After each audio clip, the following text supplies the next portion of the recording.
Dog, কুমড়ো গাছ, কুমড়ো শাক হয়েছে সুন্দর লতিটা আমার মা লাগিয়েছে, মায়ের হাতের কুমড়ো শাক। সুন্দর ডগটা উঠেছে একদম এখানে অব্দি আছে গাছে গাছে।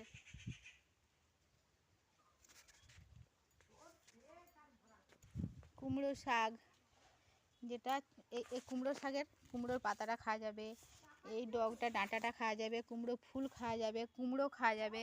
কুমড়ো গাছের কিন্তু কোনো কিছু ফেলা যায় না। লাউ তবু লাউয়ের ফুলটা খাওয়া হয় না, ডাঁটাটা খাওয়া হয়, পাতাটা লাউটাও খাওয়া হয়, কিন্তু কুমড়ো গাছের কুমড়োর ফুলটা কিন্তু অমূল্য জিনিস। এটা যে বড়া বানালে খুব সুন্দর হয়। আবার কুমড়ো ফুলকে যদি ভর্তা করা যায় ছোট ছোট করে কেটে, সেটাও কিন্তু সুন্দর হয়। তো কুমড়ো গাছের না কোনো কিছু ফেলা যায় না, তাই বলো আমি কিন্তু যেটা পাই সেটাই হচ্ছে রান্না করে খাই। আর কুমড়ো শাকটা আমার মা লাগিয়েছে, তো কেমন হয়েছে তোমাদের সাথে একটু শেয়ার করে দিয়েছি। কেমন হয়েছে একটু সবাই জানাবে কমেন্ট করে। আমার তো খুব ভালো লাগলো, তোমরাও অবশ্যই জানিও কেমন লাগলো।